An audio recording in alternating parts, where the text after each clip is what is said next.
Alright.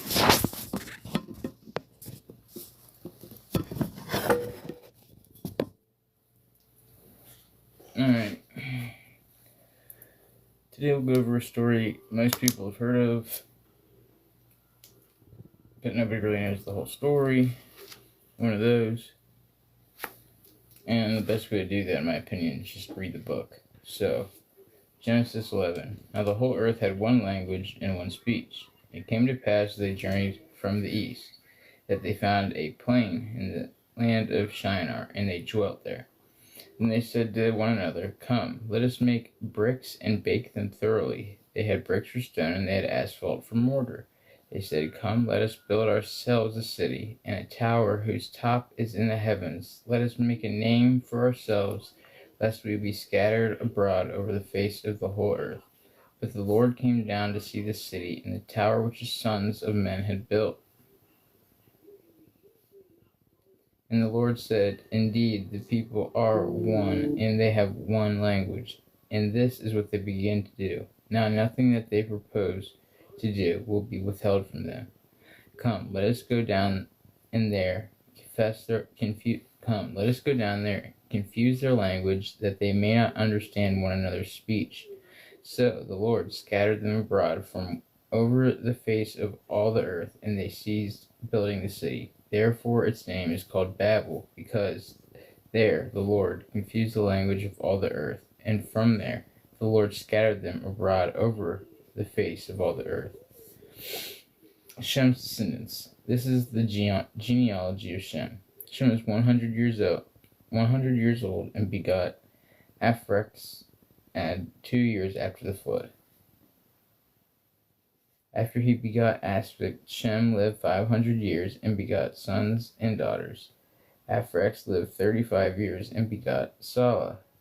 After he begot Salah, Aphrix lived 403 years, and begot sons and daughters. Salah lived 30 years, and begot Eber. After he begot Eber, Salah lived 403 years, and begot sons and daughters. Eber lived 34 years, and begot Peleg. After he begot Peleg, he lived 430 years and begot sons and daughters. Peleg lived 30 years and begot Reu. After he begot Reu, Peleg lived 209 years and begot sons and daughters. Reu lived 32 years and begot Serug. After he begot Serug, Reu lived 207 years and begot sons and daughters. Serug lived 30 years and begot Nahor, and he begot Nahor. Serug lived 200 years and begot sons and daughters. Ner lived 29 years and begot Terah. After he begot Terah, Nahor lived 119 years, begot sons and daughters. Now Terah lived 70 years and begot Abram, Nahor, and Haran. This is the genealogy of Terah. Terah begot Abram, Nahor, and Haran. Haran begot Lot. Then Abraham and Nahor took wives. The name of Abram's wife was Sarai, and the name of Nahor's wife, Milcah, the daughter of Haran, the father of Milcah, and the father of Isaac. But Sarai was barren, she had no child. And Terah took his son Abram and his grandson Lot, the son of Haran, and the daughter, and Sarai, his son, Abram's wife, and they went out from Ur of the Chaldeans to the land of Canaan, and they came to Haran and dwelt there. So the days of Terah were 205 years, and Terah died in Haran. Now the Lord said to Abram, Get out of your country, from your family, and from your father's house, to a land that I will show you. I will make you a great nation. I will bless you, and make your name great, and you shall be a blessing. I will bless those who curse. I will bless those who bless you, and I will curse him who curses you. And all the families of the earth shall be blessed.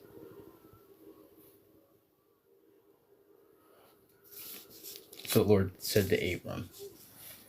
And so Abram departed as the Lord had spoken to him, and Lot went with him. Abram was 75 years old when he departed from Haran. Then Abram took Sarai as a wife, and Lot his brother's son, and all their possessions they had gathered, and the people whom they acquired in Haran, and they departed to go to the land of Canaan. So they came to the land of Canaan. Abram raised to the land to the place of Shechem, as far as the terebinth tree of Morah, and the Canaanites were there in the land.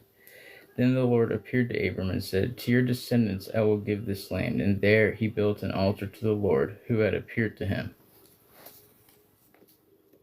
And he moved from there to the mountains of Bethel, and he pitched his tent with Bethel on the west and Ai on the east. There he built an altar to the Lord and called on the name of the Lord.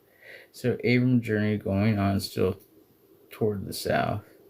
Now there was a famine in the land, and Abram went down to Egypt to dwell there, for the famine was severe in the land. And it came to pass, when he was close to entering Egypt, that Sarai's wife said, Indeed, I know that you are a woman of beautiful countenance.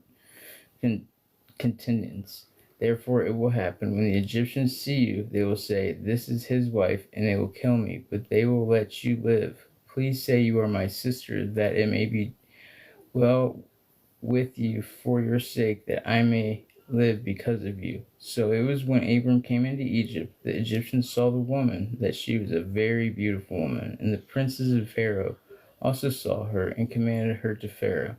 And the woman was taken to Pharaoh's house. He treated Abram well for her sake. He had sheep, ox, male donkeys, male and female servants, female donkeys, and camels. The Lord plagued Pharaoh and his house with great plagues because of Sarai, Abram's wife. And Pharaoh called Abram and said, What is this you have done to me? Why did you not tell me that she was your wife?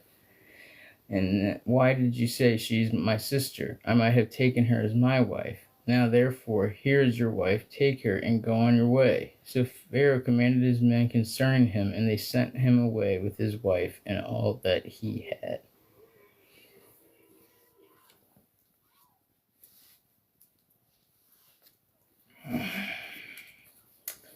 Then Abraham went up from Egypt, he and his wife, and all that they had, and Lot with them, to the south. Abram was very rich in livestock, in silver, and in gold, and the place on his journey from the south as far as Bethel, to the place where his tent had been at the beginning, between Bethel and Ai, and to the place of the altar which he had made there at first. And there Abram called on the name of the Lord. Lot also, who went with Abram, had flocks and herds and tents. Now the land was not able to support them, that they might dwell there, for their possessions were great, that they could not dwell together. And there was strife between the herdsmen of Abram's livestock and the herdsmen of Lot's livestock. The Canaanites and the Perizzites then dwelt in the land. So Abram said to Lot, Please, let there be no strife between you and me, and between my herdsmen and your herdsmen, for we are brethren.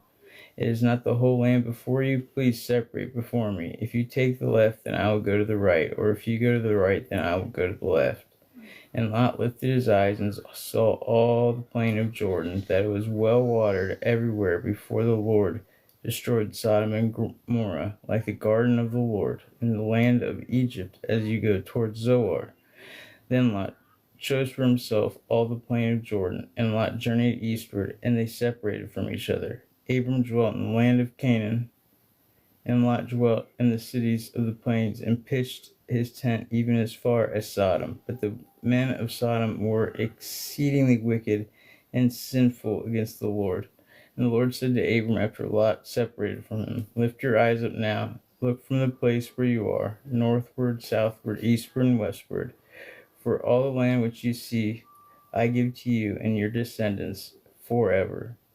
And I will make your descendants as the dust of the earth, so that if man could number the dust of the earth, then your descendants also could be numbered.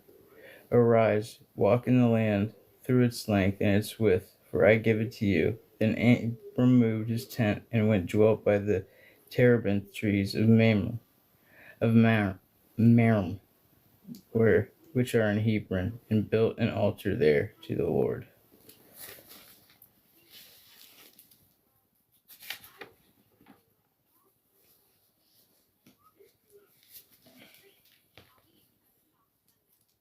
And then pick up later on Genesis 14.